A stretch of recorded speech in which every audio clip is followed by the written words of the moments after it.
Welcome to the Across the Spoilerverse podcast. I'm your host, Paul, aka Kevin Spoilers, joined once more by Greg from Real Rejects. Greg, it's been an absolutely crazy weekend. I think Yes. Martin Scorsese, he was both right and wrong about Marvel at one point this Yes. weekend. I don't think I've been called an MCU hater or an MCU shill this much as I have been this entire weekend. It's been an absolute nightmare. But how's it been for you, Greg? It's pleasant as hell, Paul. I'm having a great week, man. Yeah. What an insane weekend. I don't think I've ever seen so much of how the MCU is saved and how the MCU is dead, both in like one day. It just Yeah. took two releases to get the conversation on both going. And yeah, I did a live. I'm excited to talk more about the Marvels yet again. Man, the discourse Well, on this has been very rough, very rough to deal yeah. to interact with is kind of what I'm talking about. But Well, I did a tweet today saying the MCU is basically Schrodinger's MCU in that it's both in a state of being alive and dead, and it's only upon being observed that one can decide. And even making a joke about that, I got backlash from people, Greg. I had to block someone because they were calling me names and stuff, and I don't like blocking people, and I rarely ever do it. But it was getting to that point where I just couldn't be bothered people not even reading subtext. And unfortunately, I think there's been a lot of that this weekend. You know, whenever anyone's put their opinion out about something, you're going to get lumped in with either being a hater or a shill. And yeah, it's been insane to talk about. But we're going to try and tackle it with some nuance, guys. And we've got a very stacked get show. that. So we're going to be talking about Loki. First off, I want to start the show off with a nice positive thing. And brand new breaking news that apparently Jonathan Majors is out as Kang. We're then going to talk about some Marvel delays and then why the Marvels bombed. So, you know, we're going Yeah. from going through all the dynamics of what being a Marvel fan is like. I've put together lots of different reasons that I've been thinking about over the weekend. And personally, I think it's just, death by a thousand cuts. I don't think there's one overriding reason, but I think there's several reasons to why not everything went as well as it could have gone. And we're then going to follow that up with a Rebel Moon trailer, the Coyote versus Acme big scandal thing, and lastly, end on a positive note in that the strikes are now over. So yeah, lots Strikes of are stuff to talk done. about. Let's just get into Loki, Greg. How are you feeling Hold about on, that? Paul. Paul, hold Okay. on. There's a note here that says you are away next week. What are you talking about? Yeah, so next week I'm going on holiday. I was going to ask you if you wanted to record it another night, but just in case we don't get a chance to do that, if the podcast isn't out next week, we've probably been killed by a Marvel hater or a Marvel shill, and they've covered it up and made it look like we're away. So if I'm not back in 2 weeks, call the police. Okay, we'll figure it Okay. out. Well, I'm supposed to be gone for Yeah. a couple days too, so it might just work in my favor. And honestly, me leaving, my whole stress was based off of, is Paul going to be mad at me if we can't record since he does more work for this podcast than I do? So it No. might just bring me some relief. So yeah. All right, Yeah. man. I'm You asked I'm me what I thought excited. about Loki season 2. I thought it was beautiful. It was grandiose, epic, moving. Cements itself as my favorite Disney Plus Marvel series. And it's like Loki, then WandaVision for sure. And an ending that some people predicted it might go down that way, but it's more of I mean, you could kind of say the same thing about the criticism for the Marvels, but in the opposite direction. It's the like I know you had some theories for how it would go down. It seemed to go down the path of those theories, but it's the manner in which the matter is executed. And I think the way they went about it actually unfolded in ways that I didn't ultimately expect it to. But yeah, it was just epic and so moving. And talk about it's so great that Tom Hiddleston can have two separate Lokis, the one that was in the movies and the one in the show, and have two character arcs for them, and then just to cement himself as just one of the greatest performances in all of the MCU. I think Yeah. any little criticisms I had about Loki season 2 as well along the journey, I thought got alleviated by the end too. I thought it was grand. And congratulations on the success of your breakdowns for it, man. Your videos were Oh, killing it. thank you. You too. You had a very stressful time, I know, because you were getting copyright strikes and stuff. But I mean, overall, we've done pretty well out of it, and I've enjoyed covering it. I actually went back and rewatched season 2 because what had happened is I'd watched the first 2 episodes with my wife, Mm. and then we both kind of just went off and did her own thing. So I just kept watching it, obviously for my job, whereas she didn't get to see it. So I went back and watched it with her. And there's actually an insane amount of foreshadowing in it once you Mm, know the ending. Like random trees popping up, for example, the one in the McDonald's in the 80s. If you look at when Victor Timely's on stage during the 1800s, the background of him on the stage has loads of different trees and stuff, and yeah. there's so many different lines in it. Ravona at one point she talks about says something like, Mobius, I kept this thing going because I could do the things that you didn't have to. And obviously, later we find out she was willing to kill children and stuff. And yeah, there's watching the season for a second time. It's absolutely incredible. And I'm gonna milk the crap out of it this week with videos. Please As I do. say, I'm away next week, so I'm just talking about things I love. But brilliant, really, really good. And just the amount of things that kind of tie back to the MCU, I kind of see it almost in the same way that Endgame kind of capitalized on lots of different lines laced throughout the MCU. When you go back and watch things that Loki said throughout the saga, pretty much every single property that he's been in, at some point he's mentioned a chair or a throne, or even his first one of his first lines in the Avengers film is him basically saying, "It's my burden to carry this glorious purpose." And for them to pull Yeah. that all together for this finale, fantastic work. Just seeing him sitting on the throne carrying the burden, going from someone who in the Avengers was very much against free will and he wanted to take everyone's freedom away and mind control them and stuff, to now being this person who's given everyone free will, holding the multiverse together. Brilliant. I really, really can't overstate how good I thought that it was, and even better on a second watch. And it kind of shows, this is the reason why we fell in love with Marvel, these kind of stories where they take these heroes on incredible arcs. Well, Loki was a villain in the first place anyway, but for him to go on this arc, brilliant. Tom Hiddleston knocked it out of the park, and yeah, just everything that I wanted from this show and above that, Yeah. to be honest. I wasn't expecting it. I think we've had so many Marvel projects that the final episode's kind of been where the show almost falls flat. There's very few brilliant final episodes in the Disney Plus MCU series, but this Mm. just went insane. And yeah, loved it. Really, really What enjoyed it. what I think is really cool about the way this season went down as well, a lot of people I've been seeing on, especially on social media, have been going like the Loki arc over the Iron Man arc. And it's an interesting thing to kind of compare because Iron Man was one that they sort of improvised it as the phases went along. They didn't plan like from the second the first Iron Man came out how they were going to have Tony Stark exit the MCU and what his ultimate sacrifice will be that would tie in for a great character arc for him throughout the phases. I really love the arc that he has, but they didn't even think about Thanos until there was a post-credit scene that seemed to click with people in Avengers. Like, hey, maybe we should actually follow through with this.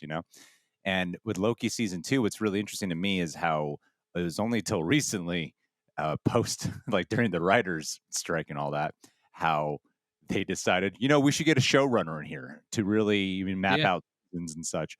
And this really felt like they had a showrunner because there was such a clear vision where they could really map out what Loki's arc would be for season two. I think it's great how in the beginning, something that I was nitpicky about, admittedly, was I was feeling like I was missing out a bit on some of Loki's mischievous personality. Not that I needed him to go like full mischievous or anything like that. It just he just seems so like kind of serious. But then by the time we yeah, got to the ending episode, I thought it just served the story that much better. The way how his entire portrayal went down in season two, because at the beginning of this season, he's just a full blown TVA agent with powers. Basically, is who he is, and he's so much more in touch with humanity at that point. Like he feels more human at the start of season two than any other time we've ever hung out with Loki. He's not really using his powers. He really cares about his human companions. And then for him to become the leader who's going to just look after everyone, you needed that type of human touch. And to think about the trajectory from season one of how it's just been this deconstruction to how he goes from God of Mischief to God of Stories, the arc to that feels completely natural.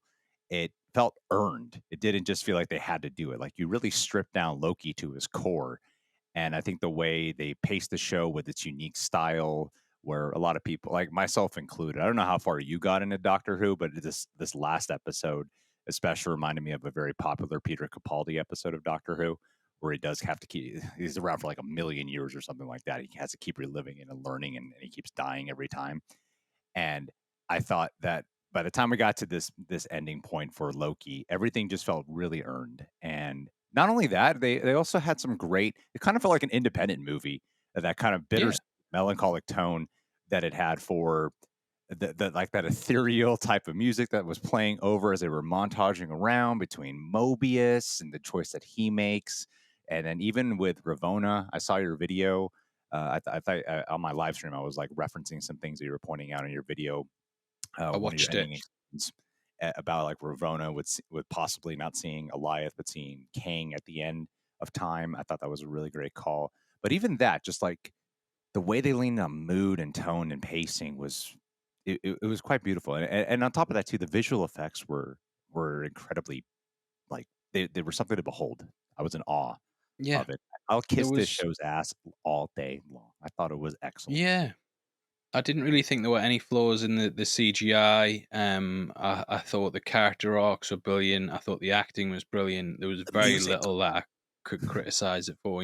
Watching it again, there's some slightly slower paced parts of the season, but nitpicking. I think if you're watching it week to week, how we had it works brilliantly. But even on a binge, it's still really strong, and it's nice mhm, to see the MCU taking themselves seriously. The way they end it as well, we know that Kang it was meant to be coming down the line, but the way they ended it, I feel like they could kind of brush him off to the side if needs be, yeah, and just be like, "Yeah, we're just keeping an eye on him." How's the trial going with Jonathan Majors? Just on a totally different, unrelated tangent. Like, oh, he's still in trial. Like, okay, well, we're just keeping an eye on him over here. Then we'll just keeping an eye, and then if he gets found innocent, they're like, "Oh no, the Loki couldn't hold things together." But if he's right. found guilty, then they're going to be like, we're just still keeping an eye on Kang. But that That kind of being takes us said, into Jonathan our Majors was great, man. All things being yeah, said, he was great in it. So if this is his last appearance, then all right, he was excellent in it. I loved his return as He Who yeah, Remains. He gave a different side to yeah. him. I thought it was great. Just the twist in that scene as well, where you realize he's been through it before and he kind of knows exactly what's coming, and that Yeah, this is just part of the loop. Very, very nice totally. twist in it. But Mhm. yeah, speaking of Jonathan Majors as Kang, according to the podcast, I just listened to this to make sure that it was exactly what they're saying, Sure. because you know how they can kind of run away with stuff. Hmm. But yeah, so the House of R, the Ringerverse podcast, they basically did a Loki season 2, episode 6 deep dive, I think it was, and at the 2 hour 58 mark, they basically talk about how, from what they've heard, Jeff Loveness was told by Marvel Studios that they're likely moving away from the Kang storyline, which is why he was no longer writing Avengers Kang Dynasty. So that's just, as we're recording this, this literally dropped 10 minutes before I hit record. So it's quite a new story. It's developing quickly. Just skip to that time code because it was posted on Reddit to make sure that that was definitely what was said. There are outlets kind of running with it as being an official announcement. That's fact. But Jeff Loveness hasn't out and out said it himself. It's coming through Joanna Robinson on the podcast, I believe. So Got it. we'll have to see. But it's kind of, it may. I mean, yeah, there's a lot of stuff going on with that. Personally, I mean, I'm still very much of the mind state that this trial isn't black and white, and they've been holding off for a long time and haven't made a statement, even when things developed and Loki was coming out and stuff. So we'll see what happens, but I still believe innocent until proven guilty, and that they should wait off until there's a verdict and not just fire the guy and get rid of him. But in the same breath, I can understand why they're having to do this, because it's such a big risk to wait it out and see how Yeah. this whole thing goes when you're building towards a big phase. I really think, though, I don't know. If, I imagine this is not a popular opinion. I know that some people do share this opinion. I'm just saying I don't know if it's the majority. If he is found guilty and they ultimately have to fire Jonathan Majors, I am not opposed to recasting Kang. We've Yeah, we've had so many of the stories that are specifically building up to some type of ultimate Kang showdown with the Avengers. There's just been too many of that sort of laced throughout. And when there's so much debate about what is the direction of this multiverse saga, and it just seems like it'd be odd to completely just drop it while your exit plan can happen via what happens in Loki season 2. Sure, I still think that you can kind of stick to the plan a little bit and just recast him if you need to. I'm not saying do it pre outcome of trial. I'm saying if he's found Yeah. guilty, then consider it. I don't think you need to completely eliminate it. That would just Yeah, I 100% a agree. But I also wonder if Marvel kind of feel like they fumbled the ball a bit with how they handled Kang in the beginning, little because bit. let's be honest, there's not that respect there that there was for someone like Thanos or something. Mhm. There's not that fear when you're approaching a Kang. It's kind of like he's a crazy whack. Who we're gonna see this week? Who's gonna get killed off? And I think they, you know, the Council of Kangs, that whole post credit scene was kind of. I personally didn't like the tone of it. I thought it was almost like I remember Nope. you saying it was like an SNL sketch, and I felt that as well. I thought Ant Man beating that Kang was difficult, but I can totally see what. Basically, guys, in case you don't know, the rumors behind the scenes were that Jonathan Majors and Kang weren't meant to be the big thing that they were all building towards. But the behind the scenes, everyone was so blown away by him on Loki season 1 and the finale that they thought, oh Jesus, we've found him. We've got the next big villain of the phase. So they kind of leaned Yeah. into that. Well, Obviously, they must be regretting it. I think what the movies need to demonstrate, because a lot of times people come down to the defense of Quantumania, the choice like he's not about the strength though. He's not like Thanos in that regard. I'm aware. I'm fully aware that that is the point. However, that's what the Loki show leaned into on both appearances by He Who Remains. He gives a different shade to He Who Remains at the end of season 1 and at the end of season 2 when you compare the performances as that same variant. What makes that version of He Who Remains so scary is that there's no fear in him. He's in such control and he's hyper intelligent, and that's what needs to be demonstrated. Not even Quantumania really showcases that.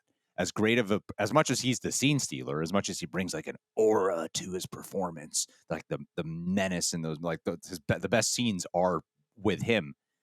The hyper intelligence and the foresight that he has Yeah, is the thing that makes Kang truly threatening, where he can outwit a Thanos. He might not be able to outpower a Thanos, but he can outwit him and out strategize him. And that's what the movies need to show. And maybe not enough people are watching the Loki show. I have no idea. But it really comes across when Jonathan Majors is specifically portraying He Who Remains. And that's what I think we need is like a prime King, some type of King to really zero in on. Is while there's a bunch of variants, there's this one very specific one that we have to fear.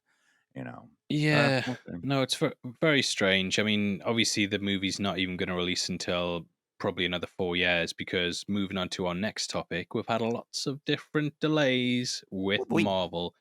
So yeah, big delays. Some are saying because of the strike. Personally, I think there's other reasons. But Deadpool 3 will now release on July 26th, 2024. that's not Captain bad. America 4 will release February 14th, 2025. Thunderbolts will release July 25th, 2025. Blade will release November 7th, 2025. And I'm sure there's another MCU movie in that year.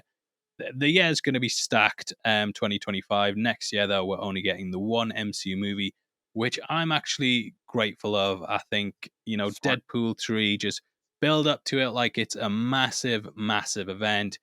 Hubert Jackman, he's back, baby. Um, Patrick Stewart probably back. Beast, CGI Beast coming back CGI from the Beast is certain back. post credit scenes. Yeah. So yeah, I think that's a good way to take things. We have heard that there was a test screening of Captain America 4. Apparently, it was terrible. And they've just realized, oh, we need 4 months of reshoots. Obviously, Marvel always build reshoots into their production schedule anyway, but for it to get delayed almost an entire year, I believe, that's insane. But it just goes to show, I think Marvel have kind of hit a point where they're like, crap, we need to reevaluate what the hell we're doing, because their audience numbers are dropping off quick. And this weekend's been a big prover of that. So do you think this is a good move to delay everything, or are you annoyed, Greg? You're like, I need that sweet Marvel stuff. I think it's a great we have to get back to a point where we miss Marvel, and if Deadpool 3 sticks the landing, if it's great and that makes all of us want more, they gotta let us, the audience, really marinate in that feeling of wanting. So you gotta Yeah. have Deadpool. It's like, I'm really looking forward to I was thinking about the franchises. I'm really looking forward to Spider-Man 4, because even though we've had other Spider-Man properties, like the Across the Spider-Verse films and then the Spider-Man games, it's been a while since No Way Home, you know? Like, all things considered, it's been a while since No Way Home, and the fact that they haven't even started shooting it yet is not a cause for concern, because by the time we actually get that first trailer, it's gonna be exciting that Spider-Man is back on the big screen again after No Way Home. So if Deadpool 3 can be some type of indicator of that, where that comes out and then it makes us like, "Oh, we're in love with it," because yeah, Marvel constantly flip flops between MCU is dead to MCU is saved constantly, and the point is to just let us simmer with that feeling. Like, I know there's some shows that are still coming out. Captain America 4, I really do feel like they got to get down right. That was a film that's been set up since Avengers Endgame. We did get Falcon and Winter Soldier, and there's a lot riding on that. You know, a lot of people still are like, when is Steve Rogers going to come back? Is Chris Evans going to come back? The Marvels trailer even was showing us Steve Rogers all over again, the final one. And there's a lot riding on Captain America 4 specifically, I think. And I'm Well, really rooting yeah. for that. I'm really rooting I for mean, that because Anthony Mackie has to prove himself worthy of the mantle on the big screen, and he's got a lot to go up against because he's going to be getting compared to Chris Evans, and he has a very different type of character. So I really want it to be good. I'm nervous about the reception. I was gonna say he was the first recast from like the older, the older Avengers. I mean, he Right. sort of is, but then Shuri kind of took over Black Panther. Obviously, that's different circumstances, but this is the first one where they purposely built an actor into it. So obviously, there's going to Yeah. be comparisons. Um, it- it- Do, I'm I rooting got a for it. I got a question for you. How Mhm. do you feel about the Blade release date being 1 week after Halloween? I'm just realizing that right now. Yeah, that's a bit strange because you would think they would try and get it in the week beforehand. I mean, we've just seen with Five Nights at Freddy's how that weekend before Halloween, you kind of get your big thing and then it all builds up towards Halloween. And strange. I mean, I personally don't even think it's going to hit that release date. I think it's going to be one of those films that's just constantly in development hell. And yeah, I'd be surprised if it even hits that, to be honest. I mean, Mhm. they put that got released, got announced 4 years ago, I think it was. And for it to be now, yeah, coming as the last film in 2025 when it was announced and it's been worked on that long ago, it's kind of so yeah, we're gonna see. Personally, I'll be surprised if it hits it. It's also not. It doesn't feel like it's imperative to what's coming down the line, if that makes sense. For Yeah. example, when we know what we're building towards now, the X-Men and Secret Wars and stuff like that. But this doesn't feel like it necessarily needs to be released in order to tie into those stories. Almost, Mm, it's kind of like it's a side project in the MCU where if it comes out before Secret Wars, great. If it comes out after, it's not really going to change it. That sort of good thing. point. Um, How do you feel about Fantastic Four not being on here? Yeah, that's really strange as well. I mean, that sounds like it's a complete mess too. I thought the casting of that was going to get announced as soon as the strike lifted, but apparently, from what I've heard, there's lots of people behind the scenes who are turning down the role of Reed Richards. We've heard that they're going in a direction with Sue Richards, and from what I've been told, is that the male actors who've been sold, or Reed Richards is going to be a big part of the film. They've realized that it's not necessarily a massive part and it's not what they're being sold when they read the script. They're kind of like, well, Reed Richards is in this, but he's not a big part of it. So we're going to be tied into this thing. You know what I'm saying? Really? You look very confused. Yeah, that's what I heard. Well, it's obviously going to be. We've heard all the rumors about it being focused on Sue Richards and from I her heard that it was. perspective. Yeah, I heard that it would be more she's the lead, Yeah. but for Reed Richards to not really be a part. I mean, it's fourth, so Yeah. I mean, it you should need all be. Yeah, it four to should be be a the main full thing. ensemble. Yeah. Yeah, but That's that wild. was what I was told. It was very Sue heavy, so the male actors are kind of like Oh, so it's fantastic because when they get told that they're in the running for Fantastic Four, they're like, "I'm Reed Richards. I'm going to be the main character in an MCU movie," and then they get given the script, and they're like, "Oh, maybe I'm not in it that much." Mm, So, yeah, we're going to see. But mm. very very strange times. You never know how Marvel are going to react to stuff. I hope they don't learn the wrong lessons from this week's weekend box office with the Marvels, but I feel like they will. But yeah, there's lots of different reasons why it's bombed, which takes us into our next segment. Greg, Here I'm we going to go. try and go through this with as much nuance as I can because it's been so difficult talking about this thing, even making you know what it was, Greg, and I said this to you yesterday. The Loki finale had such a high. Marvel had so many positive headlines that were going to be coming their way because of how good that finale was. And for whatever reason, they decided to release the Marvels on the exact same day as it. And since then, all the discourse, all the headlines on Twitter, it's been dominated by lots of negativity, lots of arguing, and I feel bad for Loki because it's just taken away all the publicity from that. And there's just so many people discussing the Marvel's box office. And I genuinely read some of the arguments and think people are going a bit insane from it. Just so tribalistic over it. And look, mate, I'm gonna be honest with you. If you feel personally offended by the way a movie performs at a box office or someone's criticism of it, just self reflect. I know this movies like this. There are people who are really invested in it because it means a lot to certain people. For example, it's Definitely. like if you're a woman or if you're a person of color and you feel like, oh, we're finally getting a big film for us. It's gonna hurt a bit more seeing that flop. But if people are giving criticisms about it, then maybe just don't attack them or go after them. There's a Yeah. toxic positivity thing that Sean Chandler talked about, where he said there's a lot of toxic negativity where people hate on it and over hate on it, and then there's a toxic positivity thing where you love something so much that anyone who says any criticism about it just gets attacked, and you just want to Yeah. kill them and say you hate them and Yeah. that. Attacking an So opinion is not the same as attacking a person over it. yeah, You know, very you different. can argue with me why you think the movie was brilliant, and I'll be like, oh well.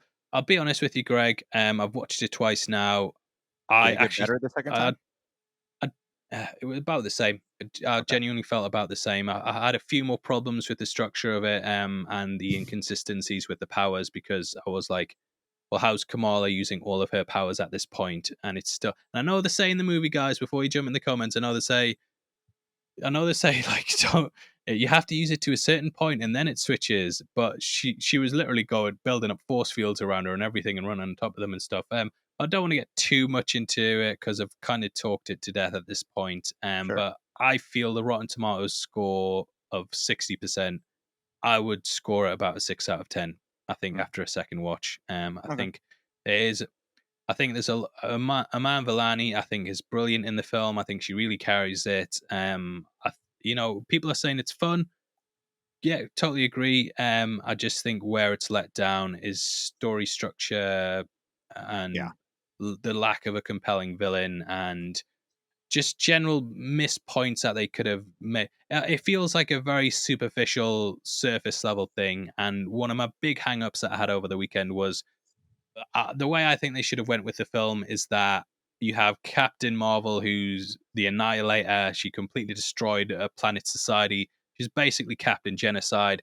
What crazy evil person she could be seen as, and then you jump to her number one fan, biggest fan in the world, and I thought it would be great to do a comment on stan culture and show how blinded people can be by Yeah. worshipping certain idols and what they build them up in their head to be. And though they have that one line where Carol's like, "We can't save them all," it's very surface level stuff, and I think they should have really dialed in deep to what Kamala's worship of Carol was like, and why you shouldn't Yeah. necessarily just follow someone because you like what they stand for and what they look like, and you feel common ground with them. You mind if I interrupt your opinion with a quick little insert here? Is that what I think you're saying right now is not something that you were thinking the movie should do before you watched it? What I'm gathering from what you're saying is that the movie presented it's like you and I have not talked about what you're talking about right now. You and I have not talked about this ever. And what you're and I feel like a lot of times when someone presents something like that, people go, "Well, you should just take it for what it is, not what you wanted it to be." The movie itself is presenting those things, and then it rushes past them and it drops the ball Yeah. on them. It just it suddenly becomes disinterested in it and like the actual heart and the conversation it's setting up. And then from knowing someone needed to cause like I mean I primarily only really only like know Candyman, but knowing her involvement with that, which wanted to have conversations and decided to kind of ruminate in some of the deeper thoughts and stuff. Not that this movie needs to be a deep experience of sorts. I think everything you are saying that you think it could have done is because the movie itself was setting it up. The movie itself was going, look at this story we're about to never mind. You know, Yeah. like that's what you're saying before someone just comes in and says, just Yeah, take it for and what it I is. mean, look, every single person on Earth, you guys know for a fact that there'll be some movie out there that no one else enjoys that you're just like, I turn my brain off for it, sit back, enjoy it. I love it. Mhm. It's such a good time. But you can't expect every single person to like that, and I know you guys don't expect every single person to like that. Yeah, But that's why I'm not being too harsh on people who are like, oh, I had fun with it, I enjoyed it. It's like, don't need to be. yeah, good. I'm glad you enjoyed it. You know, I would much prefer people to enjoy Marvel movies and want to talk about them. But for me, just lacked in some certain areas. Yeah, And I don't want to rail on it too hard. But there's just lots of reasons that I've compiled that we're going to go through bit by bit and talk about certain aspects that I believe are the reason that maybe it underperformed, yeah, certain ways that Marvel can maybe take this on board and go forward in a brand new direction. Now, whenever I've seen people talking about it bombing, the first point that comes up is that there were strikes on at this time. And I really hope that Marvel aren't sitting in the offices right now going, "Oh well, it only bombed because of strikes." Because I think there's a lot more going on to that. I think that makes up a tiny little bit of it. I really do. I don't think. I think Marvel's been around for 15 years now, and for those 15 years, they've absolutely dominated the industry. To have a Marvel movie called The Marvels, that should do enough. And I feel like everyone was aware of this film that it was coming out. You know, we saw the trailers, we knew about the cast. You know, Captain Marvel was in a $1 billion film. She's been in the Avengers, Endgame, yeah. popped up in Shang Chi, the What If episode. I constantly bring up with you, Greg. I feel that the public consciousness was aware that this movie was coming out, and I don't necessarily think that an appearance on Hot Wings would have boosted this by hundreds of millions of dollars. Now, let's say But damn, that would have been a good episode, though. You know, that would have been a good episode. That it would have would been have. It great. would have helped with some publicity, but would Yeah, people have then translated that to going out and buying tickets? I think doubt it. best case scenario, let's say that adds 20% of the box office. You're still Still not looking gonna at a work. movie that underperforms because that Yeah, even that amount. We haven't actually gone over the figures yet. So it did 47 million domestically, which brings it in at a lower mark than The Incredible Hulk, which was released in 2008. Now, adjusted for yeah, inflation, The Incredible Hulk does about 80 million opening weekend, and that was the second MCU film before we even knew what an MCU was. You know, there wasn't much word of mouth around it. We didn't know Iron Man was in it. We didn't know it was connected. And we'd had a Hulk movie a couple of years before that didn't do that well either. So there wasn't that much right. excitement there. So that kind of gives you the perspective of where things are. So I Definitely. don't believe the strikes massively would have saved this film. I think, sure, maybe they had $5 million on top of it, but it still comes in as the lowest MCU movie. Yeah, Now, Greg, you're the trailer master. Another thing I yeah. brought up when I was thinking about this, I don't think the trailers were that strong.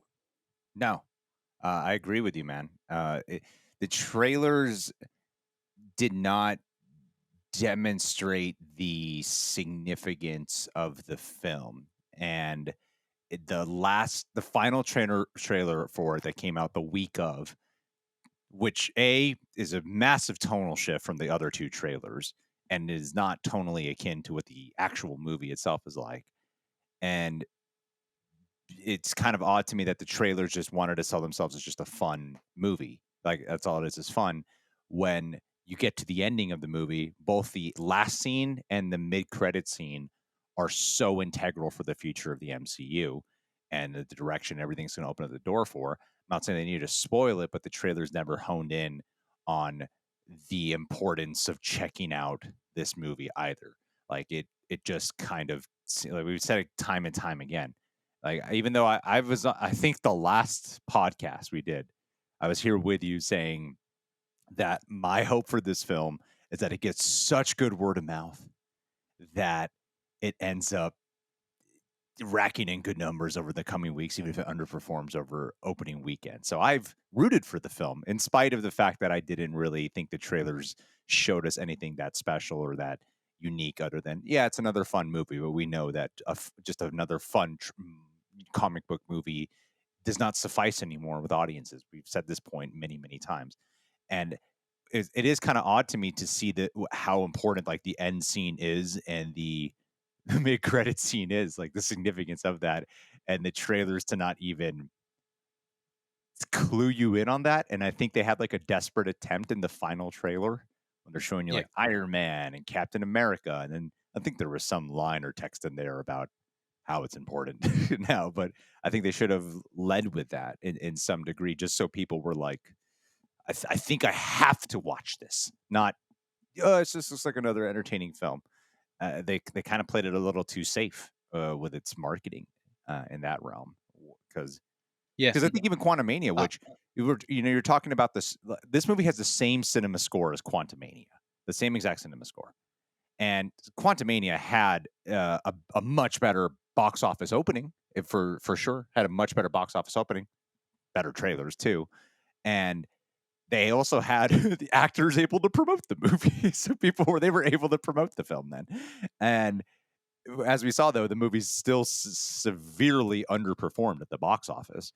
And but the trailer, the movie, at least it's easier to convey because you got Jonathan Majors in there as Kang, that there is an importance to watching this movie for the MCU. And I think the trailers did shy away from that too much. I was like, that could have been their saving grace, I think. What do you Yeah, think? that last trailer especially, it seemed like they knew they'd messed up in how they'd marketed this and were Yeah. trying as hard as they could to make it seem like this. Like the opening shot of the trailer was like Tony Stark, and then it was like Captain America, and then it had Thanos saying, "Someone will continue the work," and it's like that is so misleading, and you Mhm. could tell that they realized like, "Oh crap, we need to make this look like it's part of the bigger picture and an actual Marvel movie that people need to go and see." Yeah. But that was just completely all over the place. I mean, when they did that, I was like, "Oh crap, they are so desperate at this point," because we knew the pre-ticket sales, and I was like, "Oh," and we'd heard they were coming under the Flash as well. And it was kind of like, "Oh no." Oof. What's weird to me, right? Marvel, they clearly know what people are interested in because they put them as post-credit scenes, and it's Yeah. kind of like, why not make that movie if you know what people want to see because you constantly tease it at the end of films, so why not make that movie? And I was thinking like not to do like how to fix the Marvels, but I was thinking an interesting way to do things would be to have Dar-Ben at the start open up a portal and Monica gets sucked into the X-Men universe, and then she's trying to get home from that side, and then you have Kamala and Carol stuck on the other side, and they can form their relationship together where she kind of questions about if she's worshipping the Mm. right person, and then you've got those two universes, and that kind of integrates it better. It just doesn't. It's just so weird that Marvel constantly they know what people want. But even with the post credit scene being tied to the X Men, I don't know if that's necessarily enough to get butts in seats because we've seen, for example, in the case of Black Adam, post credit scenes don't tease movies, don't sell movie tickets, unfortunately. They Oh, tease ones coming down the line, but they don't necessarily sell the one that they're attached to. And I just feel obviously Professor X appeared in Multiverse of Madness. We know Deadpool's coming with Hugh Jackman as Wolverine. We kind of are already aware that the X Men are coming in. Now, if this had came well, out the yeah, blue, no one had a clue that the post credit scene was going to be what it was. That word of mouth, I think, would have got more people in. But the definitely. fact that we've had X Men build up already, Yeah. it's kind of like, all right, okay, I'll catch it on streaming or something. Now, catching it on streaming, Greg. That's another thing that I feel is a problem with how Disney have made their movies. And let's be clear, this bombing isn't a one-off for Disney this year. Disney have had Yeah. multiple bombs, and they've kind of trained their audience to expect stuff on streaming straight away.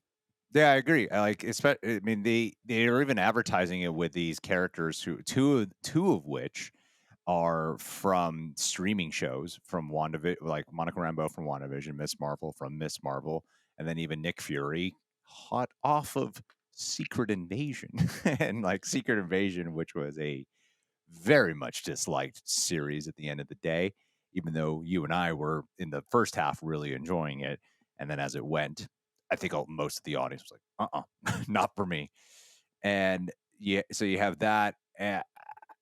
I think that's just, there's so many variables working against it. Miss Marvel too, like, is as great as she is. I've said it so many times, so like over the past year, so many times that Iman Vellani is one of the best cast actors in all of the MCU.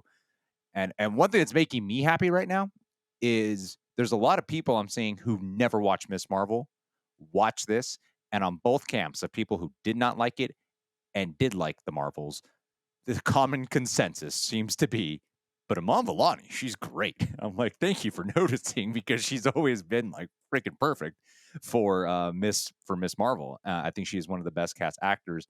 But regardless, the show itself wasn't that big of a series, and they did kind of make it feel like a tall order as well. You know, like a big part of the MCU, and we kind of talked about that this might be one of the variables or several variables to why Loki season 2 was not racking in the numbers as what it got for season 1.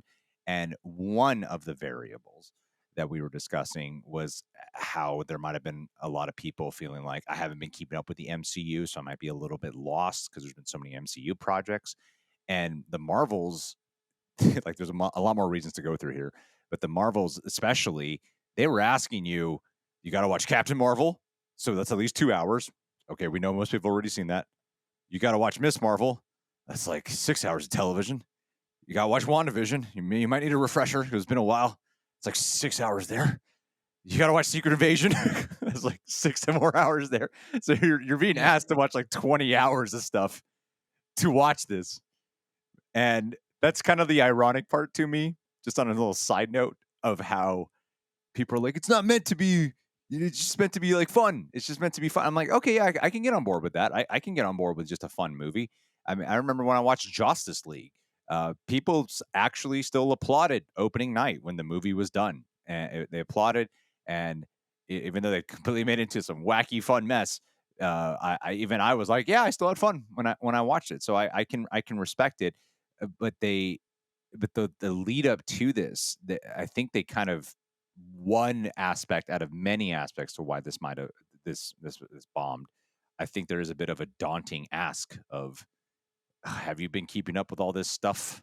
Even the movie itself decides to do like an entire recap of Captain Marvel. Well, remember that in the beginning of the film, they're yeah, like, let's just not just give a couple of throwaway lines. Let's do an entire recap of Captain Marvel because it's been that long, you know? And that's one element to it. So I think like there is the yeah, association of we've been watching this on streaming. Three of these characters, their stories, the significance of this has been on streaming. Might as well just wait for yeah. streaming for it to come out. And then there's other stuff. I completely agree. The amount of people who aren't necessarily hardcore fans who are like, "Oh, do I need to watch this before going to see the Marvels?" It's like it's quite a lot of stuff to watch, that isn't it? And I was like, well, the people they're saying it's kind of standalone. You'll pick it up in the film, but even then, I think they had in their head that they just wouldn't understand it and therefore wouldn't enjoy it, and just saw like the amount of people who ask me that a sequel will be coming out or something and go, "Well, I need to see the first one." I'll go, yeah, you should probably try check it out, but you might get away with not seeing it. But I know I know instantly it's already put them off. The fact they're questioning that they're having to do that, and it just feels like homework. So I don't think that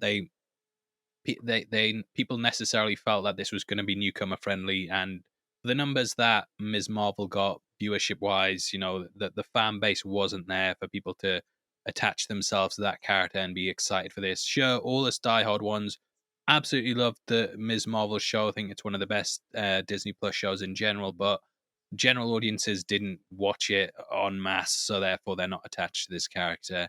And obviously, when we get into, it's a female led superhero film, Greg. So there's obviously going to be that crowd out there who chant that it's woke, just refuse to see it, boycott it.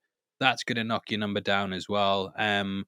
You Yeah, know, obviously, I think that people should give it a chance, but those people are just never going to come back and watch this film no matter what. Or if it does badly, they're going to rag on it. And unfortunately, that's just a side yeah. of every single fan base I see. I We still don't feel though that that's enough to tank a film's box office. And I realized that this time last year, it was the 11th of November, Wakanda Forever got released, mm, and that did almost near 1 billion. And if you look at the main characters in that, Shuri, Okoye, you know what I mean? That yeah. is a very female-led film as well. And Granted, there it is just also the doesn't. element of wanting to see the grievance of Chadwick Boseman Yeah, involved. true, There's like true. a different element added into the mix there. But Wonder Woman did well, didn't it? Yeah, and well, what was the biggest? I mean, what was the biggest show last year? House of the Dragon.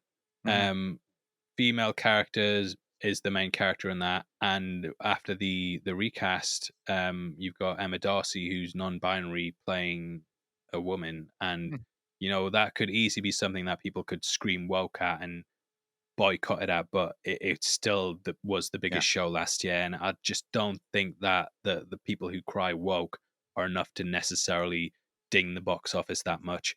Now, it's one of looking at the demographics, it's one of the funny things to interject really quick. It's one of the funny things about this one is that even for because we know there's those channels out there who pretty much they want it to fail. Like for heavy spoilers or real rejects, it could go either way for us. Our audience is not really expecting us. They might hear some things we say, but they're not. They wouldn't be. You know what I mean? Like there's some channels that if they liked it, they would lose their entire audience. Like they're expected to hate it so they can milk the videos of hating it. And the funny part about it is a lot of them would scream like woke just because there's women in it all the time. But this movie has also been credited from a lot of those channels that actually the movie's not preachy or has any like political messaging in it yeah, at not at all. all. Like, Yeah, in fact, it makes its characters look quite bad. I'm looking at you, Captain Genocide. I know what you did on Halle. yeah, I know what you were getting up to, killing all those people and starting a civil war.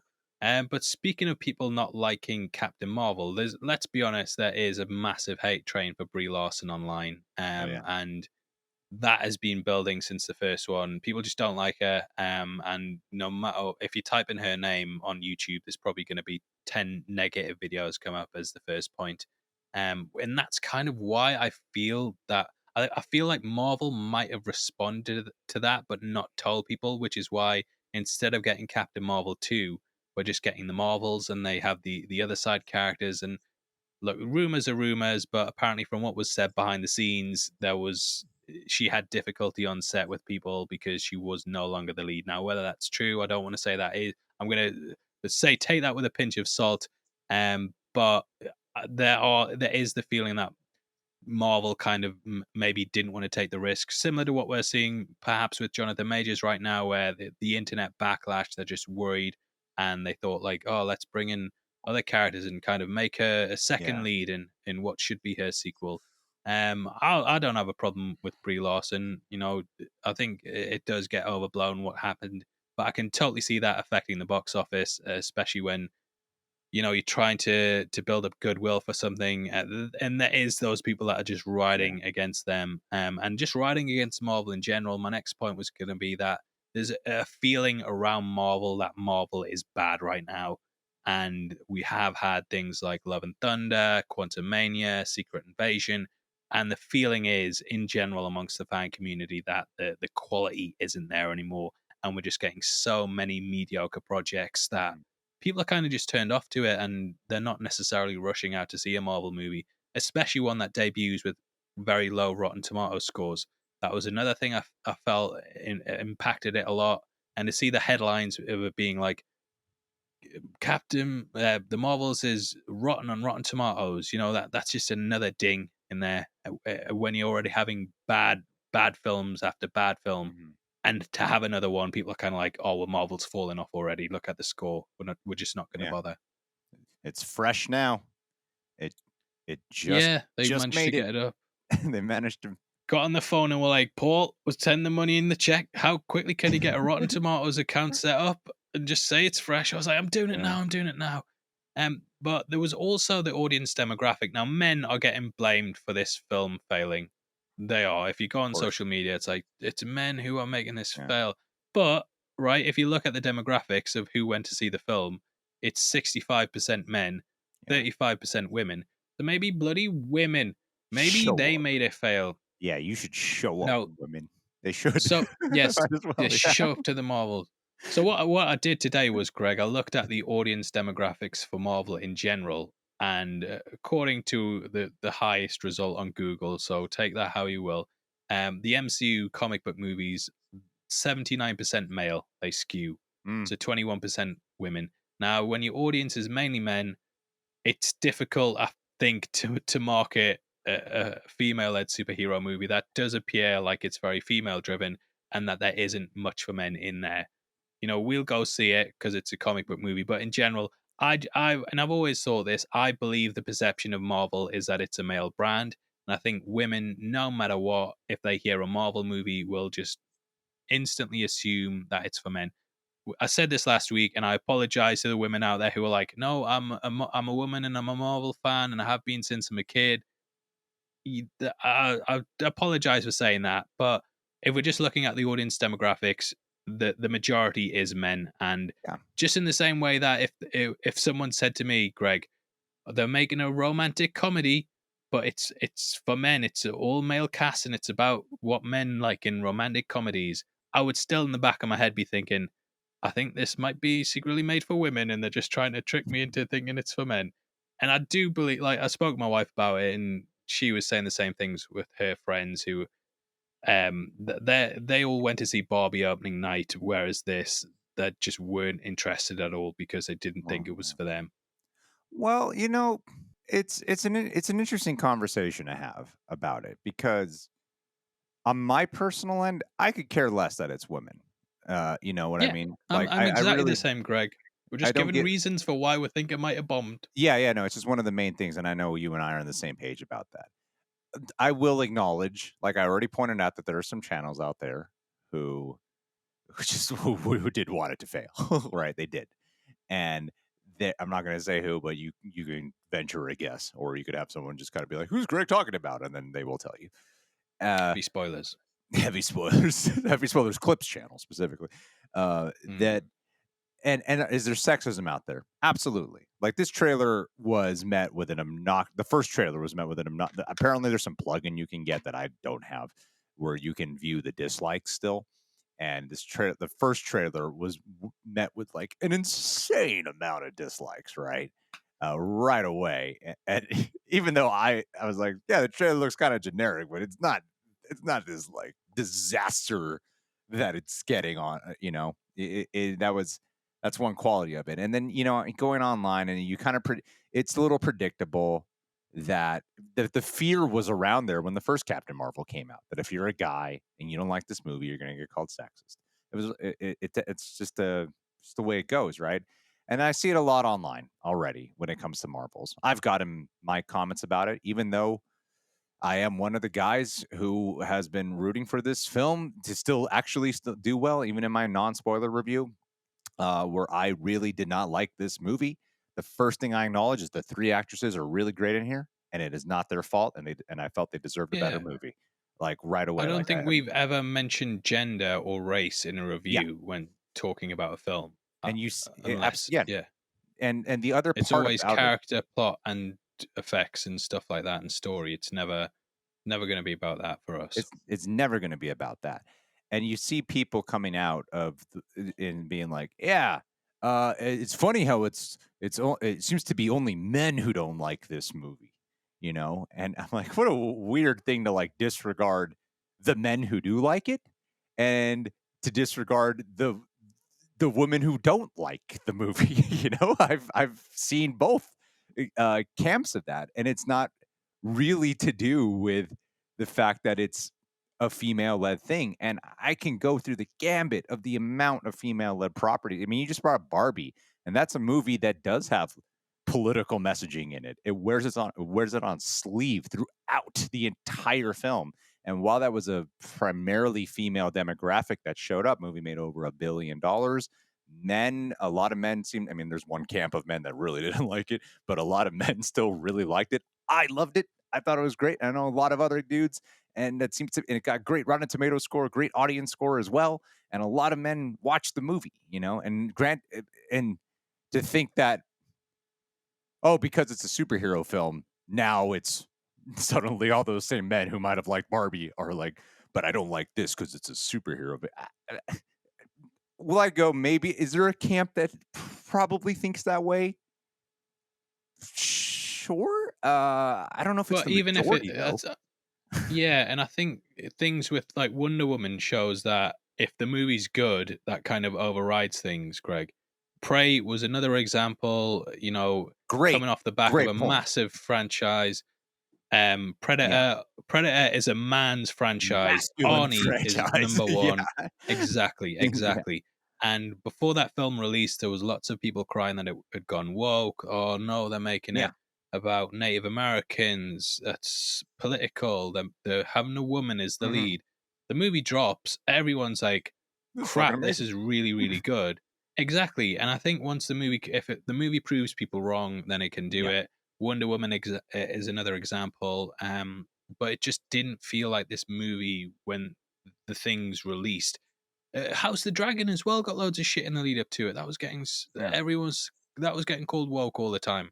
It's when this stuff drops that it silences people. And let's be honest, the Marvels didn't bring enough with it to truly silence people that were going to be its critics. And it just kind of felt like I don't know, just very surface level stuff. Now, Darben was another issue. I feel that was the mhm, reason that it bombed, purely in the marketing because comic book movies these days you can often sell them on the villains. For example, No Way Home.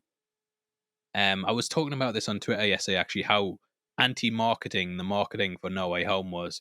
We had two trailers. It was during COVID barely had Tom Holland and Zendaya were out doing interviews, but it wasn't like Alfred Molina was doing interviews all the right, time. Willem Dafoe right. wasn't out there, and in opposite to what normally happens, Andrew Garfield was doing interviews, going, "Look, I'm not in the movie. You'll be Don't go disappointed. see it because if you go, you'll be disappointed if you Yeah, think I'm in the movie and you go to see it. So don't go see it because you're going to be disappointed if you think I'm in it." It was the opposite of marketing, and I think yeah, YouTubers we were hyping it up quite a lot, going, "Look, we're telling you he's yeah, in." We sort of there was a big online push of people trying to find out and pick this movie apart that really worked for it. It was that's very anti-marketing marketing. That's why I was saying the trailers, if the first one even I don't know what they could have done, actually. I really don't know what the answer is. I'm not the one who puts together a trailer, but I do know that if you get people speculating on the importance of what it might be a game changer for, that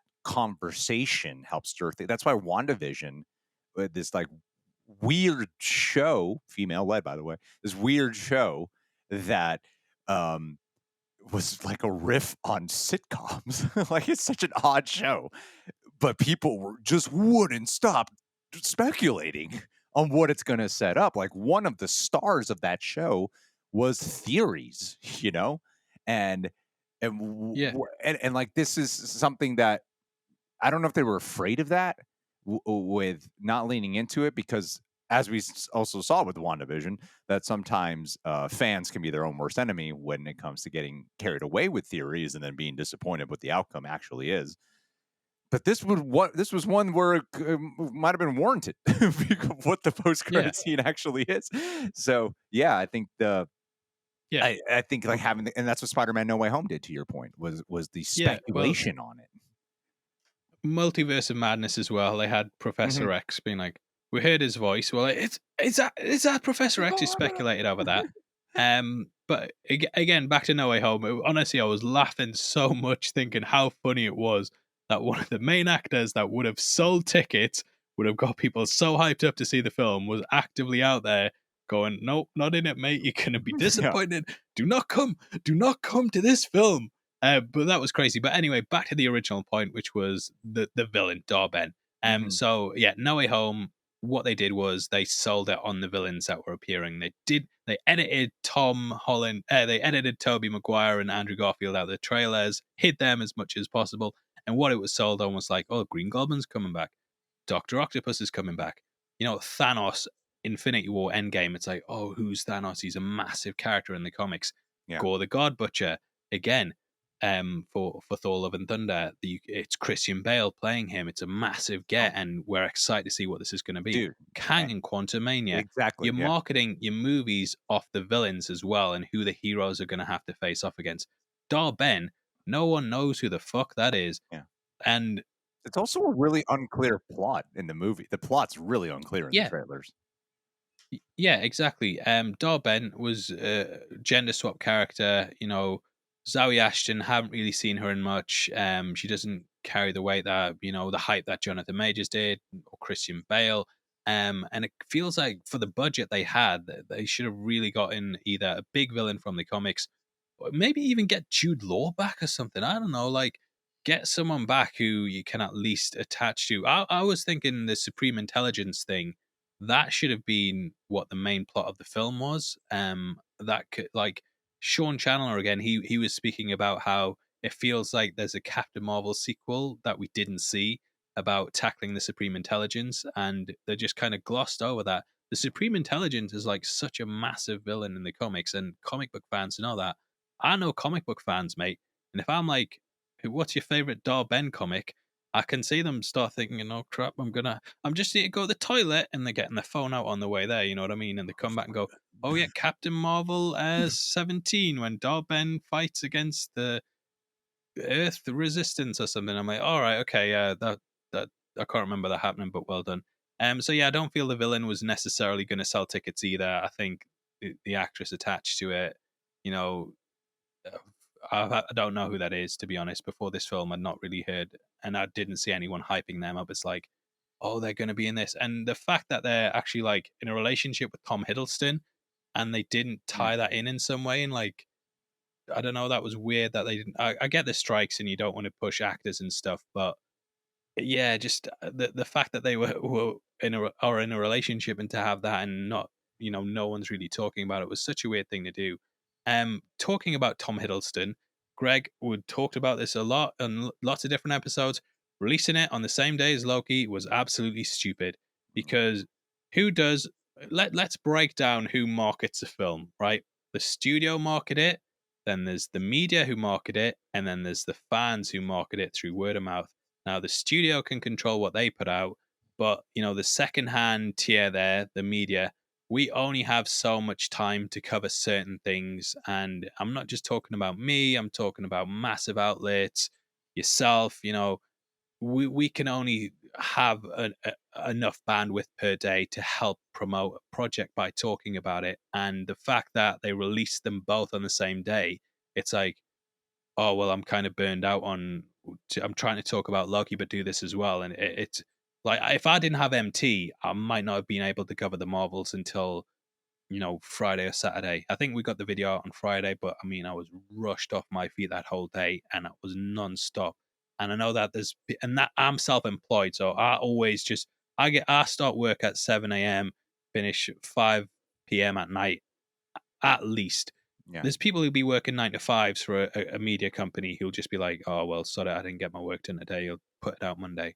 You know, there's this only just pops into my head right now because you had, if I'm not mistaken, before I go to my point, you said that you watched Loki season 2 and then you watched the Marvels after, right?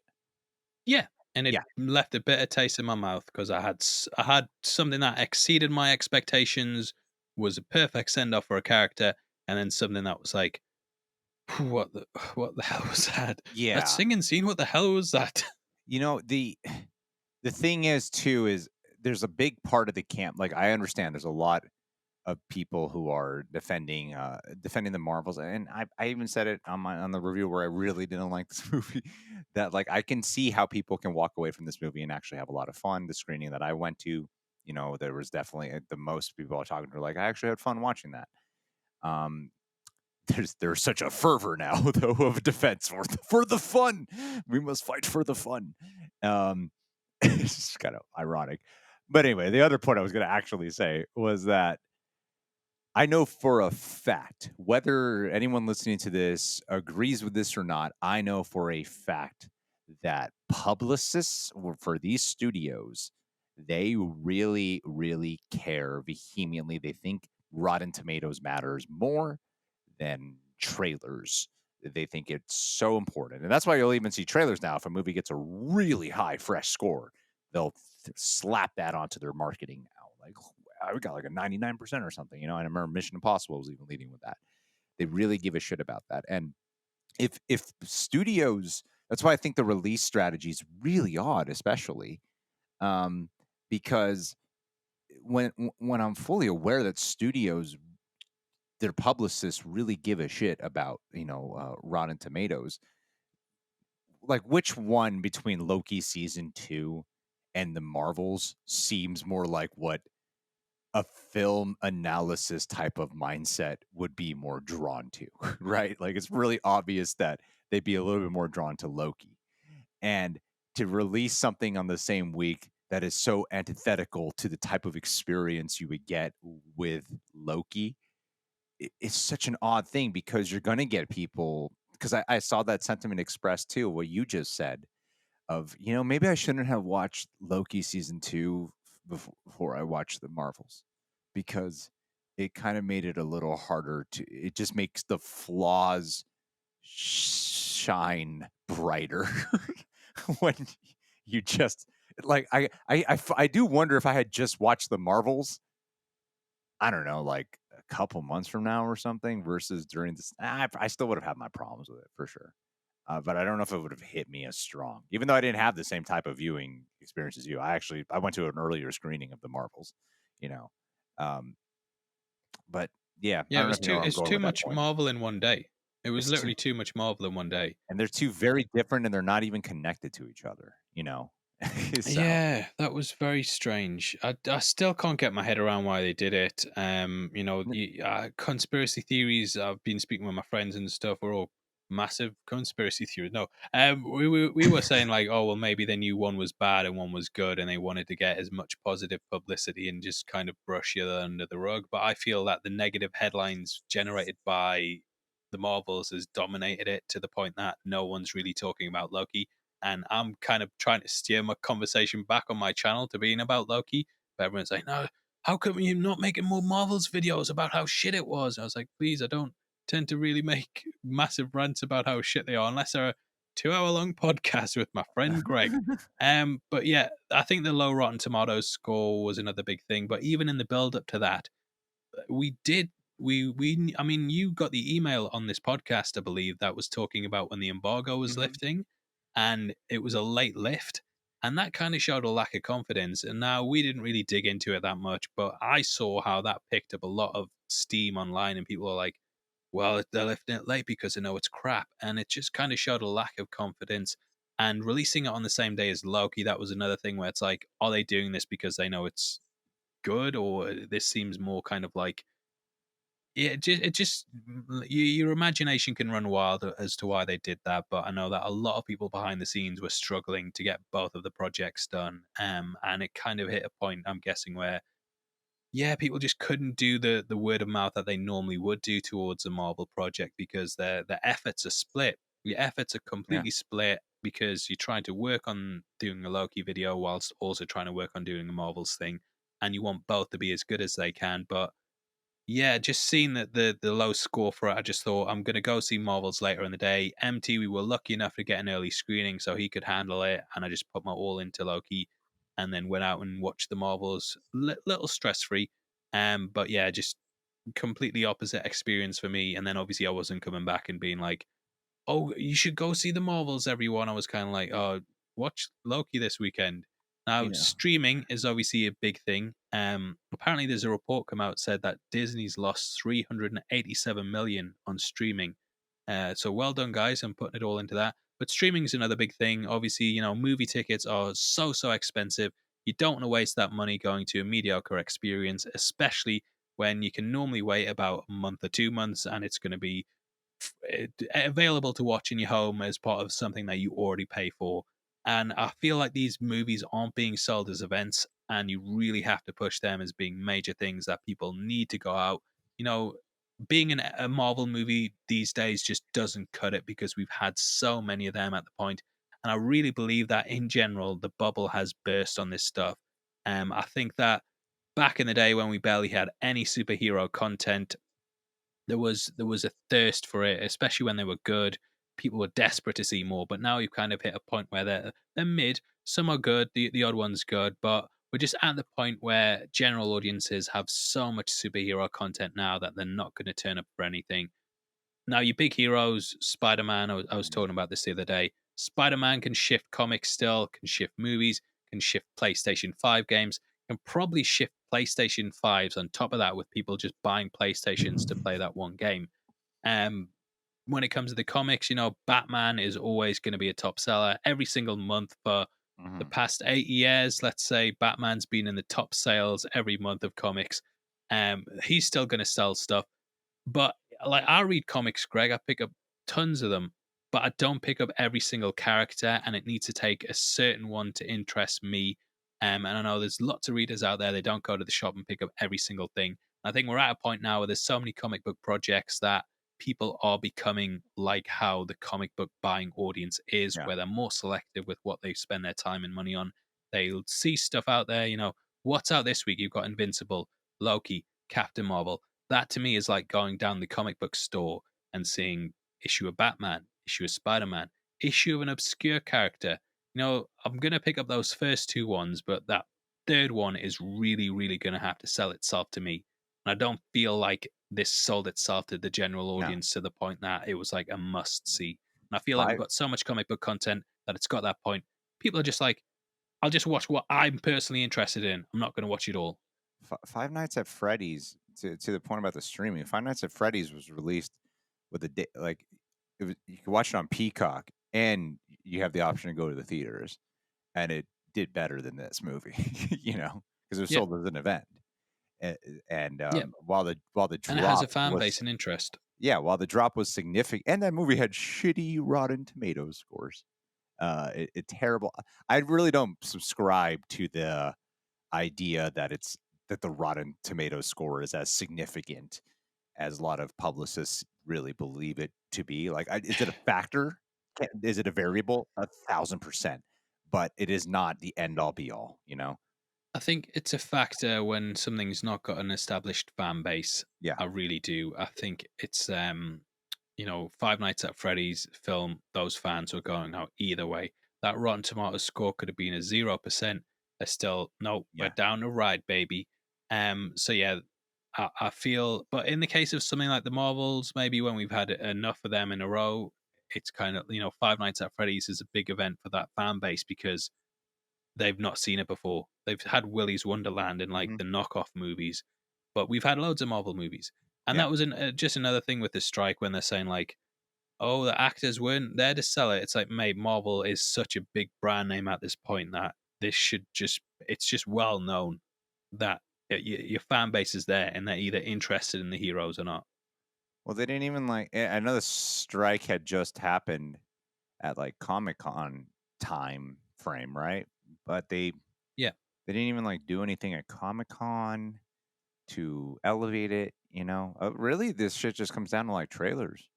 I really think it just comes down to trailers most of the time for these Yeah, I mean things. that's what people tend to consume the most. If you Yeah, look, I mean, we can see the views on trailers and stuff, and that is what people consume the most. And yeah. yeah, it's just kind of wasn't there. I mean, yeah, your hot wings video could get a million views, but it's gonna pale No, in comparison to there's what a big trailer's gonna get view wise. there's so many movies that flop when there's actors that, the reality is that for those who really had a good time with this and those who really loved it, not enough people feel that way. That's just the reality of the situation. I, as someone who did not like it, I can also accept the reality that it seems more people still sway towards overall they liked it to really liked it. I would say the majority seem to sway that direction, at least from numbers that come in. It doesn't have like a C cinema score. At the end of the day, the audience score is fresh. At the end of the day, the critic score is a 62% and not a 59%. So I can accept that. At the same time, that there is that percentage that does not like it is still a big chunk. Even if it's not the majority, it's still a big chunk. And the movie itself has not created there's a passion behind the film now that seems to be for other reasons other than that movie itself being like an actual great film. You know what I mean? That people are Yeah. fighting for, but not like the main thing that I hear people say is that it's fun. That's like the main thing, that Yeah. it's a fun movie and there's great chemistry with them and there's some good action. But a lot of that is like that praise again is that's the generic praise that you give a film. You give a comic book movie. It's like the generic thing to say is it's But fun and there's good action. And like I was thinking about this. The main things that people say with this film is that it's a ridiculous, silly, fast-paced, fun movie. You can actually say the same thing about Thor Ragnarok, not Love and Thunder. You can say the same thing about Thor Ragnarok. And it's like, well, what's the difference? And I'm like, well, having ingredients and throwing them into a blender does not equate to necessarily a really good recipe. Granted, some people they really want fast food, and then but sometimes that lack of quality, that taste does shine through. And I think that was sort of the case with the Marvels. Like Thor Ragnarok, while you can still have those same types of adjectives associated with the experience for it, one really did feel like it took its time more, developed its characters, had something that felt special to it. Like there really wasn't a movie like Ragnarok within the MCU, but when that came out, like were there shades of it that were from other films? Sure, but there was a voice to it. It was Taika Waititi's voice. When people like Taika Waititi, there was a voice to it, and it also knew how to have like heartfelt scenes that felt sincere. They felt genuine and not just like brushed over.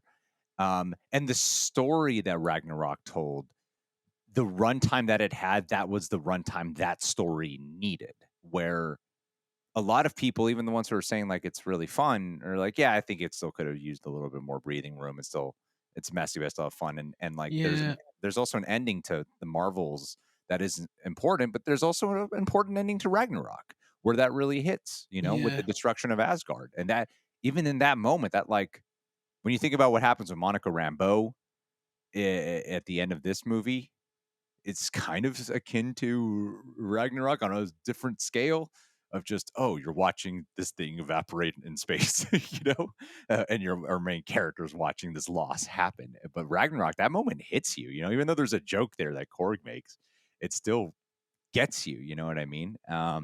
Yeah. So We can yeah, be like real. I do think that I don't know, man. I don't know. It's a very fascinating Well, subject. kind of going off that, and we'll do this as the last point, Greg. I Sure, think sure. people are getting wise to out of theater reactions and just seeing stuff when it's like the Marvels is a fun. Like I'm just gonna come up with the most generic review for it, Greg, that I've seen 1,000 times. Yeah. The Marvels is a fun, wacky time with lots of fast-paced thrill rides. The cast really shine, and they tease some great things for what's next. I could have tweeted that and got like You can say it with 10,000 every likes Marvel last movie. week without even seeing the Yeah. movie. You know what I mean, Greg? Yeah, you can do it with any movie. And I think people are just getting wise to it now. And how many reactions have we seen that have been positive for these films? And then as soon as the review embargo Yeah. lifts, it's like the movie was fucking shit. Dan, like all those twats saying that it's good. Liars, liars. I didn't say it was good. And it's like, but you said it was really fun. Like, yeah, I Yeah. meant fun. I didn't mean it was good. And I think people are just getting wise to it, and they can kind of see what the difference between a reaction and a review. And I don't trust early reactions anymore. I God, absolutely no, I don't don't. trust them at all. And I'm like, what? I don't even see the point in doing the difference between a reaction and a review, to be honest with you, Greg, Yeah. because I feel like reactions are used to promote the movie. And there's lots of people that go to these premieres who are they don't want to rock the boat and say anything that's going to perhaps not get them No. invited to the next one. I encounter a lot of them in person, man. and I don't Yeah. like it. I don't like. I saw it. I don't think any of them are listening to this, but like when I went to the screening of the Marvels, I'm not the kind of guy if you like a movie that I'm going to, and if I don't like it, I'm gonna argue with you about it. I'm gonna leave you alone. I'm gonna accept your opinion. I'm just gonna leave you alone. And yeah, and it's just it's always so odd. So Quantum, I saw it with this that people are just afraid for some reason, to be honest. I get it. Like doing a live stream on Saturday was not a pleasant experience in a lot of ways. Um, and I was telling you about it. I was like, man, this is making me want to quit. Because I was just like, these No, I fucking watched it. people. I genuinely watched Yeah. it. Oh, appreciate it. But yeah, no, it's just like the Yeah. chat that just keeps coming in. You're just like, oh man. Um, like you just want to be honest and you're not even like being like rageful about it. You're trying to have like a nuanced discussion. It's just like the accusations that are thrown to who you are as a human being suddenly, over like an opinion about a movie is why. Yeah. So I get it. The other side of me goes, I get it. But at the end of the day, I don't think you should sacrifice that your honesty when people look to you for your opinion. I don't think you should sacrifice your honest opinion because you're afraid of what other people are going to say, Yeah. or you're trying to Well, I mean, placate to something. Griffin Schiller was someone who runs Film Speak. Never never done anything like attacked a film. Always give a nuanced before like review of it. He's great. Went into the characters. Never went into like someone's race agenda. And he just came out after and he put a reaction out saying I didn't like it. And the amount of crap he got, I could totally just see why you would just be like, oh yeah, fun wacky movie, great times. Yeah, So I think, yeah, there are going to be that fan base who are just morons, basically, who cannot take or understand that someone else has a different opinion to them and that yeah, they might not have liked it. And my first tweet after seeing the Marvels was just, maybe some things just aren't for me. And yeah, that was it. And that's how I felt. It was just kind of like a, didn't really enjoy it. If you had fun with it, that's great. But yeah, it's kind of, I think we've kind of I mean, we're an hour and 20 into the podcast, Greg, and we're still just talking about. But I wanted to be as thorough as possible yeah. and give the Don't worry. impression that it's not People just will still one write us thing off as that. sexist and stuff. They'll still Yeah, yeah. I mean, course they will, of course they will. But we don't do it for those guys. I mean, those guys. The amount of people that I have with, like, you got a message the other day where it's like, I've stuck with you for 2 years on At a Patreon, but patron, after yeah, hearing your patron fee, Marvels believe me. review, it's Mhm. I hate you, and it's like, well, if you've been following Greg for 2 years, you obviously know like the kind of person that he is, and that he gives fair reviews on things. And if he doesn't like something, it's not because he hates women. It's just because he just didn't like the movie. If you've been around that long, yeah, and that's who. But You I should just know try that. and make the video. Yeah, I know Yeah. there's a lot of people out there who don't comment on these videos, just watch it and appreciate what we see, saying stuff, and they might have a different opinion to us, but they're not going to lambast us or shout us down for Mhm. it. And the people who do comment, I respect it and appreciate it. If you disagree with me, but you come from it, like me and you disagree all the time, Greg.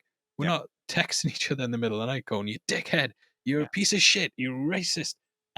You just have to kind of deal with it and just come at it respectfully, guys, because what you put out into the world, you're often gonna get back. If you go on the attack with someone, they're probably gonna either mute you, block you, or not listen to what you say, Yeah. ignore you, or at the best argue back, and it just creates a negative day for you, creates a negative day for the person you're arguing with. And yeah, just a PSA. But I really do appreciate it if you just try and be a bit nuanced and maybe see that we are giving reasons here why it might have fallen apart. Might not have worded Yeah. them all as well as we could have. We're not scripting this, but yeah, we appreciate it. On the So flip moving side, on what to can I just add one last? I know we've been going for so long. On the flip side, I would say yeah, that if you don't like the movie and you see someone who loves it, don't attack them as a person. yeah, Don't do that either.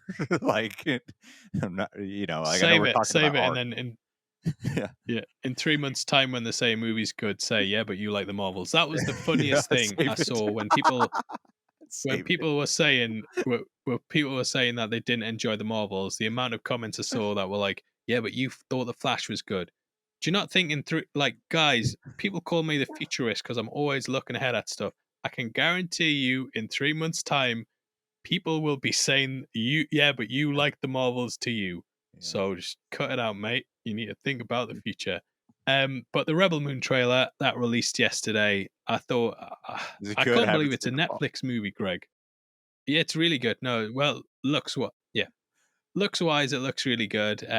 Zack Snyder, I don't know how he does it. I don't know what his budget is on these kind of films, but it doesn't look like a streaming movie. I'll put it that way. It looks like an actual big tentpole film. The new Star Wars, I really enjoyed it. We're not. The thing is, people have been asking me for a breakdown, and it's kind of like I know nothing about this universe. Obviously, it's a Yeah. brand new IP. I don't. It's not something where I can point at the character and be like, they appeared in the book from 1974. So I haven't done a breakdown on it. I think there are people who've done breakdowns on it. I'm sure that they're really good. I know Emergency Awesome's done a couple on it. So he probably knows about it, but I just haven't been able to find stuff out. But looking at it, I think it looks brilliant. Very excited for it. Yeah. The Obviously, I get visuals called look a stunning. Snyder fanboy all the time, so yeah, I'm a Snyder fanboy. But you like the Marvels, so you scumbag. So yeah, really enjoyed it. Now the next story, Greg. I feel like this has just been about the Marvels this episode, but so Coyote versus Acme that was Mm. shelved by Warner Brothers. Now there was a lot of backlash to it, and it's been announced that it can now be bought by other distributors. And I think quite a funny joke to do, Greg, would be if us as people across the world unite and we all buy a ticket to see this movie so it makes Warner Brothers and David Zaslav look stupid for shelving it because he was going to Batgirl it. He had it Batgirled. They weren't releasing it. They were going to get a $30 million tax rebate or something, where they'd get that money for not releasing the film. And yet, everyone kicked off, and they've decided that they're going to let other people buy it and sell it This as guy's or such an might drop on asshole. Netflix. I have such a hard time understanding the nuance to the discussion. Honest, like I know there's like it's a people coming, it's a business, it's part of running a. Fine, yeah, I hear all that. And I'm like, but there's also like a billion other variables to why this is such a dick move to keep doing shit like this. Yeah. Yeah, And it's like you should work this stuff out before throwing hundreds of millions of dollars at it. If the script uh, comes in, that should be like Christopher Nolan. If you ever pick up any of his Blu-rays or anything, you'll notice there's not many deleted scenes on any of them across the board. And it's no, because Nolan, what he does is he gets the script, reads it, works out what doesn't need to be there, cuts that out, and then they go film it. And that's yeah, why you get Oppenheimer for like a 3 hour long movie for $100 million, whereas The Marvels is nearly $300 million and it's a 90-minute movie. Because they reshot so much, they change things.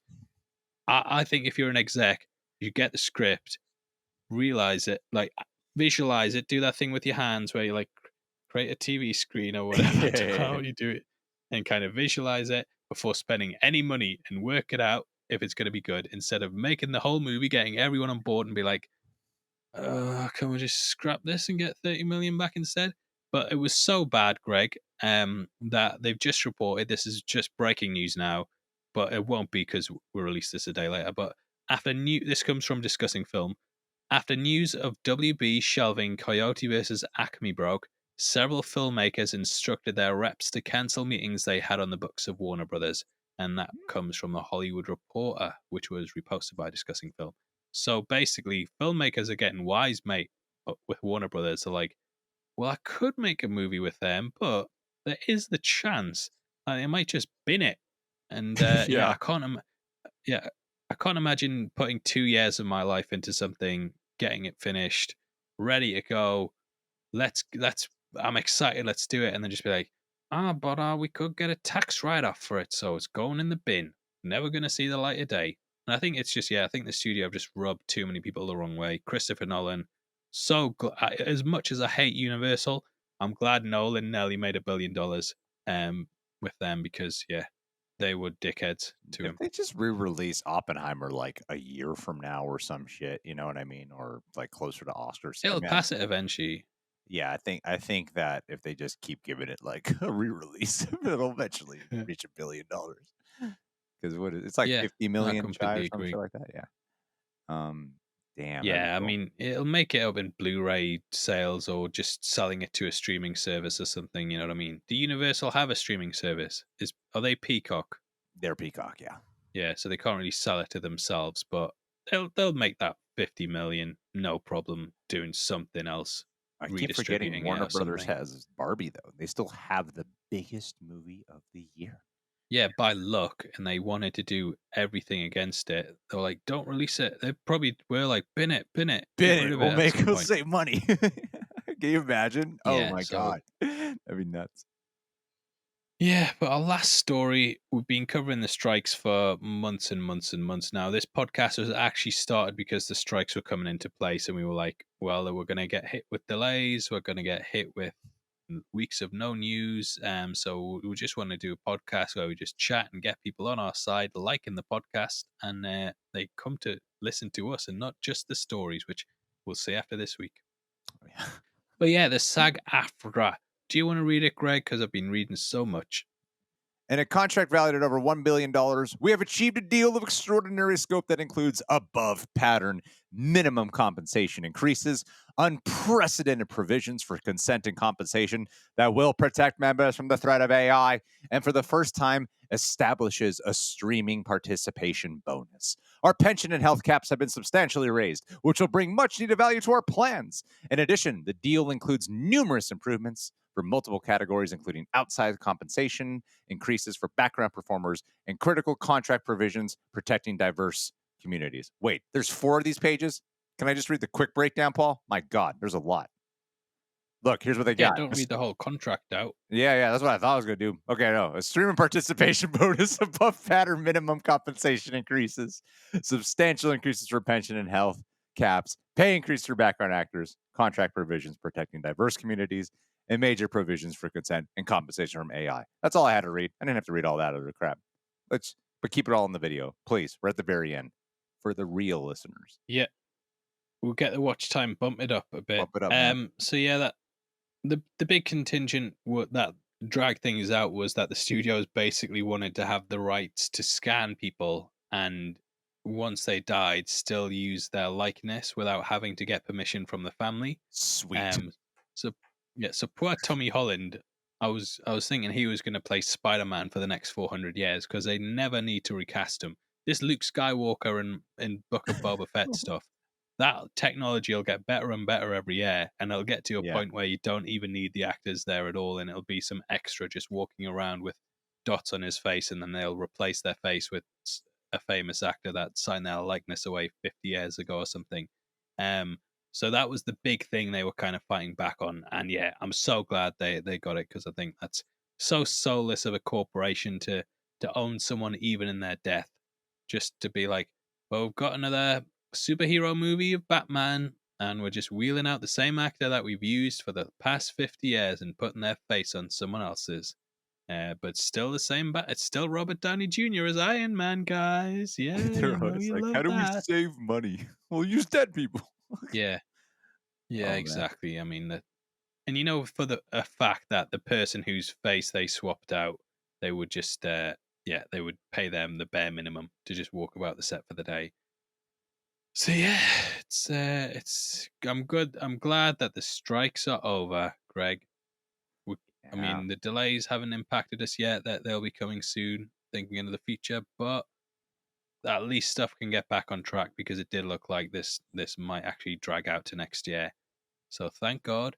Um, Aman Vellani, still got time to go on Hot Wings Oh, and my bump God. that Yeah. Marvel's box office up to $45 billion. So yeah, we'll see. Yeah, but thanks for sticking with us, guys. Can you imagine If how you could wrong we'd rate be, the Paul, if they all exactly. suddenly started doing press?